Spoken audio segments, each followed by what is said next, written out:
নমস্কার, আমি সুদীপা। আমার চ্যানেলে গল্প পাঠ করিব।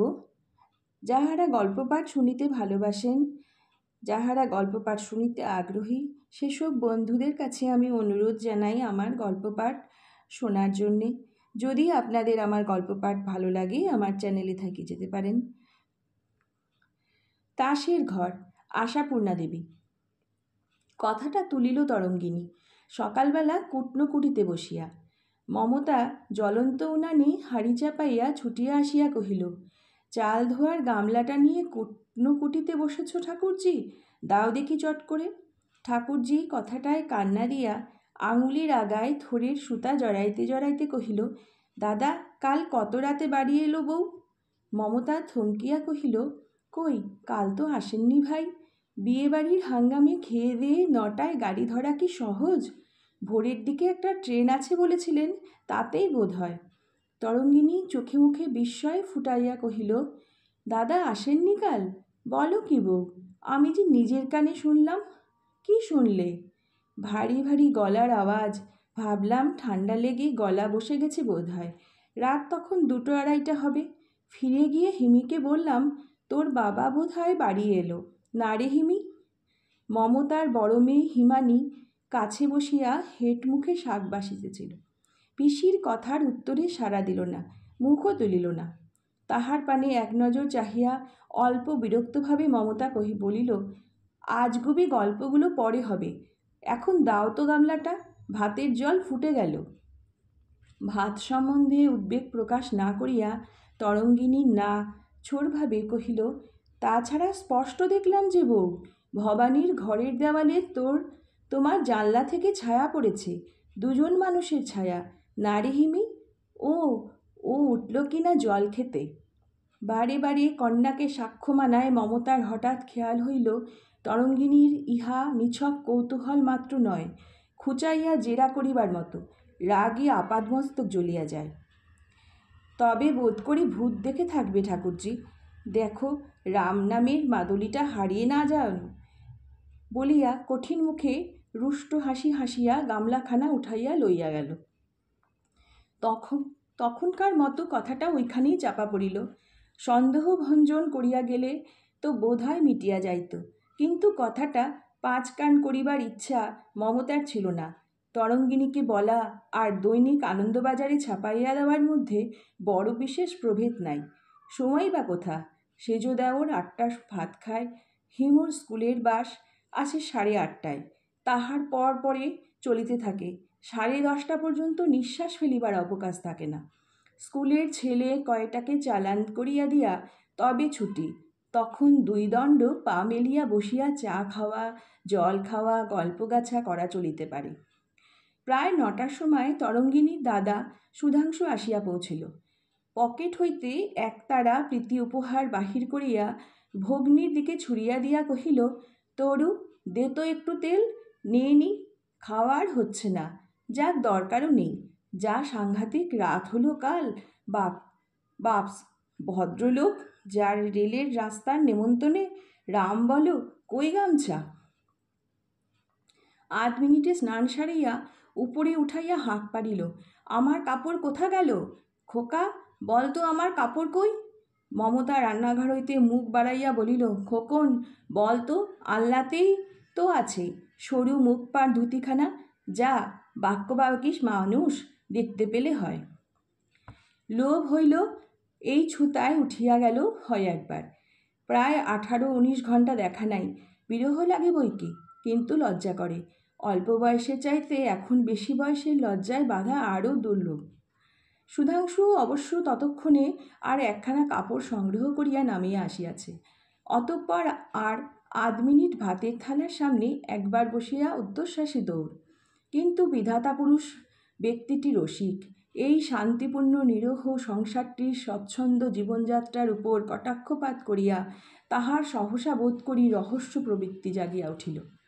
মমতার ছোট বোনের ভাসুরপো নিমাই ম্লান মুখে আসিয়া কহিল, বড় মাসিমা, মা বললেন আপনাকে এক্ষুনি একবার যেতে, খুড়িমার বড্ড কষ্ট হচ্ছে। মমতা হাতের কাজ ফেলিয়া ছুটিয়া আসিয়া কহিল, তাই নাকি? কখন থেকে রে নিমাই? খুব বেশি কষ্ট হচ্ছে? হুঁ বোধ হয়, মা পাঠিয়ে দিলেন আপনাকে নিয়ে যেতে। মমতার ছোট বোন সবিতার শ্বশুরবাড়ি এ বাড়ি হইতে অধিক দূর নয়। তাহার বড় যা ভীরু স্বভাবের লোক। আগেই বলা ছিল সবিতার প্রসবকালে মমতাকে লইয়া যাইবেন। ভিজা হাত গামছায় মুছিতে মুছিতে মমতা বলিল, তাহলে একখানা রিক্সো ডাক না বাবা। ছোট কাকা গাড়ি নিয়ে এসেছেন যে, আপনাকে নিয়ে গিয়ে ডাক্তার বাড়ি যাবেন, নিন তাড়াতাড়ি। মমতা তরঙ্গিনীকে ডাকিয়া কহিল, তাহলে তুমি একবার এদিকে এসো ঠাকুরজি, সবই হয়ে গেছে। মোটা চালের ভাতটা হবে শুধু, আর চচ্চড়িটা চড়ানো রইল, নামিও। মা বোধ হয় আন্নিকে বসেছেন। বলো ব্যাপারটা, কখন ফিরিতে পারি বলা যায় না, ভালোই ভালোই যাতে হয় তাই বলো। কইরে নিমাই, চল বাবা, দুগ্গা দুগ্গা। তরঙ্গিনী ভাতৃবধূর গমনপথের পানে তীব্র দৃষ্টি হানিয়া অস্ফুট সুরে মন্তব্য করিল, ঢলানি। অথচ কয়েক ঘণ্টা পূর্বে তরঙ্গিনী এমন উক্তি মুখে আনিবার কথা স্বপ্নেও ভাবিতে পারিত না। বিজলি ছেলের দুধের বাটি লইতে আসিয়া রান্নাঘরে তরঙ্গিনীকে দেখিয়া জিজ্ঞাসা করিল, বড়দি কোথা গেলেন ঠাকুরজি? ঠাকুরজি নিজের জন্য ও মায়ের জন্য দুটি বড় পাথরের গ্লাসে চা ছাকিতেছিলেন। মুখ না তুলিয়া কহিলেন, এ সংসারে কে কখন আসে যায় সব খবর তো রাখা দায় নয় মেজবউ, রাখলেও বিপদ। ভূত দেখার উপহাসটা তখনও হজম হয় নাই।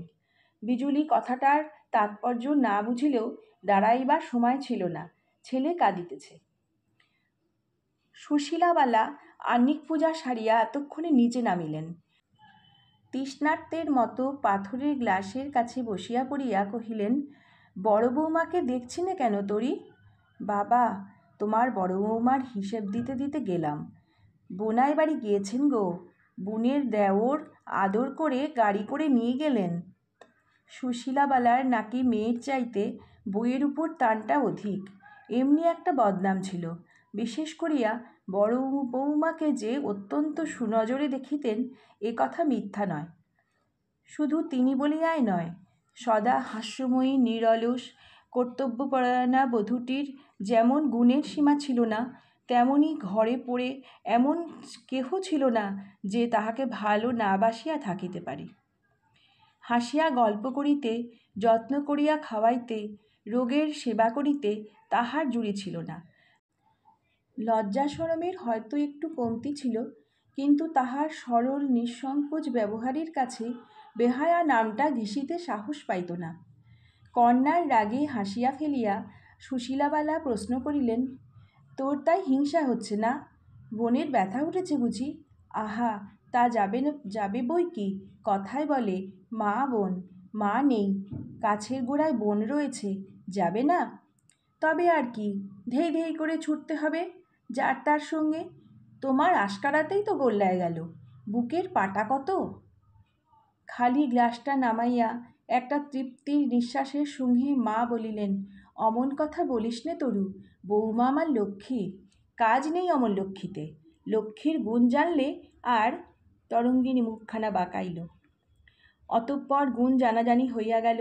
সারাদিন ধরিয়া অপরাধিনীর অনুপস্থিতির সুযোগে বাড়িতে আলোচনার ঝড় বহিতে লাগিল, এবং বিজলি ভিন্ন প্রায় প্রত্যেকেই বিশ্বাস করিতে কষ্ট হইলেও করিতে দ্বিধাবোধ করিল না, বড় বউয়ের স্বভাব চরিত্র সন্দেহজনক। দুর্ভাগ্যবশত এমন অকাট্য প্রমাণ পাওয়া গেল, যাহার উপর আর কথা চলে না। 18 বৎসর যাবৎ মমতা যে শ্রদ্ধা, ভক্তি, ভালোবাসার সুনাম অর্জন করিয়া আসিতেছে, মুহূর্তের অবিবেচনায় তাহার ভরাডুবি করিয়া বসিল। হিমাংশু বউকে সাবধান করিতেছিল, দিদি দিদি করে অত গলে পড়া চলবে না বুঝলে, উনি যদি সাবধান না হন অগত্যা আমাকেই পথ দেখতে হবে। বিজলি উত্তেজিত হইয়া বলিল, মা গো, তোমরা বাড়িশুদ্ধ সব পাগল হয়ে গেলে নাকি? এই কথা বিশ্বাস করতে প্রবৃত্তি হচ্ছে? প্রবৃত্তি হয় নাই বটে, তবে মেয়ে মানুষকে বিশ্বাসও নেই। বিজলির মুখ রাঙা হইয়া উঠিল। তবে আমাকেও ঘাড় ধরে বিদায় করে দাও না, বিশ্বাস কি, মেয়ে মানুষ বই তো নয়। দরকার হলে তাও পারি, আমি দাদা নই। অতিমাত্রায় পত্নীপ্রেমিক বলিয়া সুধাংশুর বরাবরই একটু অখ্যাতি ছিল। বিজলী বিরক্তি গোপন করিতে পারিল না, কহিল, দাদার মতন হলে তরে যেতে। সে যাক, তোমার বোনটিও তো মেয়ে বই পুরুষ নয়, বিশ্বাস কি যদি মিথ্যে করে বলে থাকে? লাভ তার, দিদির উপরেও চিরকাল হিংসে। জামা কাপড়গুলো হিংসে করে কুড়িয়ে এনেছে বোধ করি। বিজলির আর উত্তর জোগায় না, রহস্যই বটে। সবিতারও আক্কেল দেখ, আজিকার দিন ছাড়া আর দিন পাইল না। দিদি থাকিলে বিজলি কাঁদিয়া পায়ে ধরিয়া রহস্যের মূলসূত্র বাহির করিয়া ছাড়িত, কিন্তু তাহা হইবার নয়। যিনি জট পাকাইবার তিনি বসিয়া বসিয়া পাকাইতেছেন, কে ছাড়াইবে? সুশীলাবালা কপালে করাঘাত করিয়া কহিলেন, আমি তখনই জানি ও মেয়ে একদিন কি সর্বনাশ ঘটাবে। মেয়ে মানুষ অত বাচাল, মাথার কাপড় ফেলে রাজ্যের লোকের সঙ্গে পাটি পেরে গল্প, হাহা করে হাসি। কে বা জানে আপন, কে বা জানে পর। যে আসছে তাকেই চা খাওয়ান, জল খাওয়ান, আদর উতলে পড়ে। মেয়ে মানুষ অত লোক মজানে হওয়া কি আর সুলক্ষণ? মমতার ছেলেটার অনেক ভাগ্য, তাই ম্যাট্রিক এক্সামিন দিয়া বড় পিসির বাড়ি বেড়াইতে গিয়াছে। হিমানীর সম্মুখে কেহ রাখিয়া ঢাকিয়া বলিবার প্রয়োজন বিবেচনা করিল না। যাহাকে লইয়া এই তুমুল আন্দোলন, সে বেচারি সারাদিন দুশ্চিন্তায় অনাহারে জমে মানুষে টানাটানি করিবার পর শিশু ও প্রসূতিকে নার্সের হেফাজতে রাখিয়া গঙ্গা স্নানান্তে যখন বাড়ি ফিরিল, তখন রাত্রি অনেকটাই হইয়াছে। স্নানান্তে উহাদের বাড়ি হইতে আহার করিয়া তবে ফিরিবার কথা ছিল। ফিরিবার পথে মমতাই জোর করিয়া বাড়ির দুয়ারে নামিয়া পড়িয়াছে। স্বামীর উপর সূক্ষ্ম একটু অভিমানের সহিত উৎকণ্ঠাও জাগিতেছিল। নিশ্চিত জানিত সুধাংশু আসিয়া খবরটা শুনিলে সবিতার বাড়ি ছুটিবে। কি জানি গত রাত্রের অনিয়মে শরীর ভালো আছে কিনা। সবিতার সেই ছোট্ট দেওর পৌঁছাইতে আসিয়াছিল। হাসিয়া কহিল, দেখছেন তো মমতাদি, বাড়িতে আপনাকে কারোরই দরকার নেই। সকলেই খেয়ে দিয়ে নিশ্চিন্ত হয়ে ঘুমোচ্ছে। বেশ হয়েছে, খেতে পাবেন না। সারাদিন জলস্পর্শ করলেন না, বৌদি ভারী দুঃখিত হবেন কিন্তু। রাগ দুঃখ করিতে মানা করো ভাই, আমি একদিন গিয়ে চেয়ে খেয়ে আসব, সবু ভালো হোক। বাড়ির চাকর আসিয়া দুয়ার খুলিয়া দিতেই নজরে পড়িল বাহিরের ঘরে কে ক্যামখাট পাতিয়া শুইয়া আছে। বিস্মিত হইয়া কহিল, শুয়ে কে রে সুবোধ? আগে বড়বাবু। বড়বাবু? সে কি, নিচে কেন রে? কেন তাহা সুবোধও জানে না। বিছানা নামাইয়া আনার হুকুম তামিল করিয়াছে মাত্র। বুদ্ধি খাটাইয়া কহিল, আপনি আসবেন বলে বোধ হয়। মর মুখ পোড়া। মৃদু হাসিয়া ভিজা কাপড়খানা চাকরের হাতে দিয়া মমতা ঘরে ঢুকিল। অন্ধকারে আন্দাজে শায়িত ব্যক্তির পিঠে হাত রাখিয়া বলিল, আশা ছেড়ে দিয়ে বসে আছো বুঝি? সেই জোগাড়ই হয়ে উঠেছিল আর কি। আসতে দেবে না কিছুতে। আমার তো আর জানোই, রাত্রিরে বুড়োটিকে ছেড়ে থাকতে পারিনি। লোকের ঠাট্টা তামাশায় কান্না দিয়ে চলেই এলাম। সুধাংশু পিঠটা সরাইয়া লইল মাত্র, কথা কহিল না। মমতা ঈষৎ ঝুঁকিয়া পড়িয়া কহিল, বুড়ো বয়সে অভিমান তো কম নয়। হয়েছে, ওঠো। একবার গেলে নাও বাড়ি, কি কষ্টই পেলে সবিটা। হলেন তো এক মেয়ের ঢিপি, ভোগান্তির এক শেষ। এত কথার একটিও উত্তর না পাইয়া বিস্মিত মমতা বিছানার এক প্রান্তে বসিয়া স্বামীর হাতখানি কোলের উপর টানিয়া লইয়া সস্নেহ স্বরে বলিল, কি হয়েছে গো, শরীর ভালো নেই? বিরক্ত করো না, বাড়ির ভেতর যাও। হাত ছাড়াইয়া পিছন ফিরিয়া শুইল সুধাংশু। মমতা আহত হইয়া উঠিয়া দাঁড়াইল। এত রাগের কারণ কি? আপনার লোকের বিপদে আপদে মানুষ যাইতে পারবে না নাকি? কিন্তু এসব মান অভিমানের পালা লোকচক্ষে প্রকাশ করিয়া এ বয়সে খেলো হইবার মতো স্বভাব তো স্বামীর নয়। ব্যাপার কি? আরও কোমল অনুনয়ের স্বরে কহিল, যাচ্ছি, কিন্তু তুমি সত্যই এখানে শোবে নাকি? ওঠো, ঘরে চলো। ও ঘরে ঢোকবার প্রবৃত্তি আমার নেই, তোমার সঙ্গে কথা কইবারও নয়। যাও, সরে যাও। অনাহারকৃষ্ট শ্রান্ত শরীরে স্বামীর এরূপ অভূতপূর্ণ নিষ্ঠুর আচরণে মমতার চোখে জল আসিল। ধরা পড়িতে না দিয়া কহিল, অপরাধটা শুনিতে পাই না? অপরাধের প্রমাণ ঘরে পুষে রেখে যে ন্যাকামির ভান করে তার সঙ্গে তর্ক করিবার রুচি আমার নেই। চালাকি শিখেছিলে বটে, তবে শেষ রক্ষা হলো না। মমতার এতক্ষণে মনে হইল তরঙ্গিনীর সকালবেলার জেরার সহিত ইহার সংযোগ থাকিতেও পারে, কিন্তু ছি ছি, মাতালের মতো টলিতে টলিতে উঠিয়া অপরাধের প্রমাণ খুঁজিতে হঠাৎ চোখে পড়িল খাটের পাশে একখানা কাদামাখা অর্ধমলিন খদ্দরের ধুতি ও তদনুরূপ একটি পাঞ্জাবি জড়ো হইয়া পড়িয়া আছে। ব্যাগতাড়িত পশুর মতো পুলিশের তাড়া খাইয়া যে ছেলেটা গতরাত্রে কয়েক ঘণ্টার জন্য এ ঘরে আশ্রয় লইয়াছিল, সে যে নিজেকে নিরাপদ করিতে এক ফাঁকে পরিচ্ছেদগুলো বদলাইয়া লইয়াছিল, সেই খবরটাই মমতার জানা ছিল না। হয়তো যখন বাহির করিয়া দেবার আগে কেহ জাগিয়া কি আছে কিনা দেখিতে গিয়াছিল। স্তব্ধ অনড় মমতার কেমন করিয়া যে বসিয়া বসিয়া রাত্রি কাটিয়া গেল সে কেবল তিনিই জানিলেন, যিনি অলক্ষ্যে বসিয়া সকলের সুখ দুঃখের হিসাব লইতেছেন। রুদ্ধশ্বাস বিজলী শুনিতে শুনিতে চমকাইয়া বলিল, বলো কি দিদি, তোমার মামাতো ভাই বোমার মামলায় সেই নিখিলেশ জেল ভেঙে পালিয়ে এসেছে? হ্যাঁ। বিজলী বড়জাকে দুই হাতে জড়াইয়া ধরিয়া কাঁদিয়া উঠিল। কেন তবে তুমি চুপ করে থাকবে দিদি? কেন সবাইকে বলবে না বুঝিয়ে? শুধু শুধু নিজেকে শাস্তি দেবে? মমতা শুষ্ক হাসি হাসিল। সে কাল হলে বলতাম মেজবউ, আজ আর হয় না। কেন হয় না দিদি? ধর্ম কি নেই? এই অবিচারটা স্বচ্ছন্দে চলে যাবে? তবে চল, তোকে উকিল খাড়া করে করজোড়ের ন্যায় বিচারের প্রার্থনা করি গে। এত দুঃখেও ঠাট্টা তামাশা আসে দিদি? ধন্যি বটে, ভূতেই পেয়েছে তোমায়।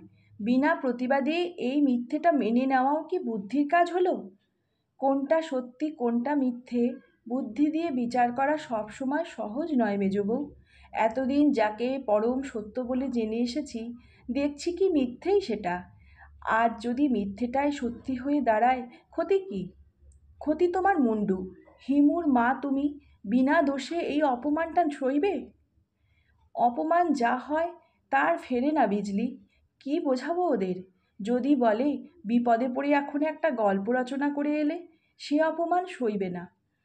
বিজলি বোকা, বিজলি অবুঝ, চোখের জল তাহার সস্তা, বলে তাই কি হয়? কিন্তু হইবে না কেন? 18 বছর ঘর করবার পর মমতার সম্বন্ধে যাহারা এ কথা বিশ্বাস করিতে বাধে নাই, ওটুকু তাহাদের কাছে খুব বেশি কি?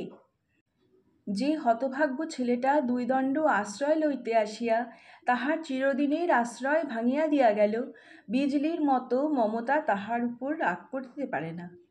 যে ভঙ্গুর ঘরখানা নিয়তির একটি ফুৎকারে ধূলি ঘুড়ি হইয়া গিয়াছে, তাহার উপর মমতার আর মমতা নাই। যাইবার বেলায় সুধাংশু বলিয়াছিল, এরকমভাবে চলে গেলে আমাদের মান সম্মান কোথায় থাকিবে বুঝিতে পারছ? মমতা উত্তর করিয়াছিল, পারছি, কিন্তু এ জিনিসটা যে শুধু তোমাদের একলারই নেই, সেটাও ভুলতে পারছি না। মেয়ের বিয়ে দেওয়া দায় হবে তা জানো? হয়তো হবে, কিন্তু আমার নয়। এই সংসারের উপর আমার আর কোনো দায় নেই। মানুষের মন কঠিন হলেও দুর্বল বই কি? সুধাংশুর চোখে জল আসিতে চায় কেন? কোথায় যাবে ঠিক করেছ মমতা? মমতা তাকায় নাই, মুখ ফিরাইয়া বলিয়াছিল, ঠিক কিছুই করিনি। এত বড় পৃথিবীটায় একটা মেয়ে মানুষের ঠাঁই হয় কি না সেটাই একবার দেখব ঠিক করেছি। সমাপ্ত।